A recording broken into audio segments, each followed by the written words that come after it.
Trump শুল্ক আরোপের পরও যুক্তরাষ্ট্র ও ইউরোপের বাজারে বাংলাদেশের পোশাক রপ্তানি বেড়েছে।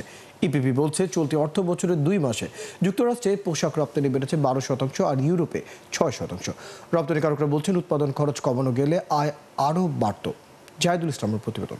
আপনার প্রিয় কাপড়ের যত্নে এলো এনজাইম সমৃদ্ধ Arik silver wash detergent powder 500 গ্রাম মাত্র 70 টাকা। প্রিমার্ক। বাংলাদেশি পোশাক রপ্তানির একক বড় বাজার যুক্তরাষ্ট্র। মোট রপ্তানির 18% যায় এই বাজারে। ডোনাল্ড ট্রাম্প আরোপিত বাড়তি 20% শুল্ক আগস্ট থেকে কার্যকরের পর যুক্তরাষ্ট্রের রপ্তানি কেমন হবে এ নিয়ে কিছুটা ধোঁয়াশায় ছিলেন গার্মেন্টস মালিকরা।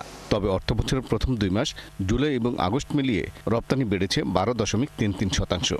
অর্ডার আসার সম্ভাবনা আছে, কিন্তু আমাদের আসলে অর্ডার নেওয়ার সম্ভাবনা কতটুকু আছে এটা কিন্তু আমাদের একটু যাচাই করার ব্যাপার আছে। আমাদের প্রোডাকশন কস্ট আমাদের প্রতিযোগী দেশের চাইতে অনেক বেশি, এই কারণে যে আমাদের ইফিসিয়েন্সি লেভেলটা অনেক কম। অনেক ফ্যাক্টরি আমি জানি যে সিএম এর চাইতে তার প্রোডাকশন কস্ট অনেক হাই, বাট তাকে ফ্যাক্টরি চালায় যেতে হচ্ছে। বিজিএমইএ বলছে প্রতিযোগী চীন এবং ভারতের চেয়ে যুক্তরাষ্ট্রের শুল্কে সুবিধাজনক অবস্থায় বাংলাদেশ। এদেশের গার্মেন্টস কারখানাগুলো পরিবেশ বান্ধব এবং কর্মপরিবেশও নিরাপদ। আমরা অনেক ম্যাচিওর একটা ইন্ডাস্ট্রি, সো এখানে অর্ডারগুলো পারফর্ম করতে পারছি, আন্তর্জাতিক মান আমরা বজায় রাখছি। তারপরে আমরা অন টাইম শিপমেন্ট করছি এবং যত রকম প্রয়োজন আমাদের গ্রিন বলেন আমাদের লিড সার্টিফিকেশন সব কিছুই কিন্তু আমাদের পারফেক্ট। আমাদের সেফটি স্ট্যান্ডার্ড ইজ অনেক হাই। ইউরোপের বাজারে শুল্কমুক্ত রপ্তানির সুবিধা পায় বাংলাদেশ।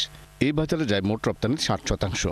এদিকে একই সময় ইউরোপের বাজারেও রপ্তানি বেড়েছে 6.60%। সামনেও আমাদের অপার সম্ভাবনা আছে, কিন্তু যেই সমস্যাটা আমি সবসময় বলবো, অনেক ফ্যাক্টরি তার ব্যাংকিংয়ের জন্য আমরা অর্ডার প্লেস করতে পারি না, এরকম সমস্যা থাকে। তার সাথে পোর্টে যে আমাদের কনজেশন থাকে, আমাদের অন টাইম ডেলিভারিতে ইস্যুস করতে পারি না, গ্যাসের একটা সাফোকেশন এখনো রয়ে গেছে।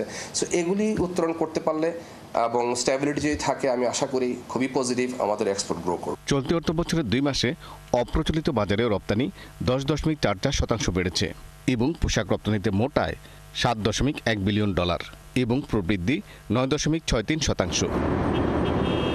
জাহিদুল ইসলাম, 71, ঢাকা।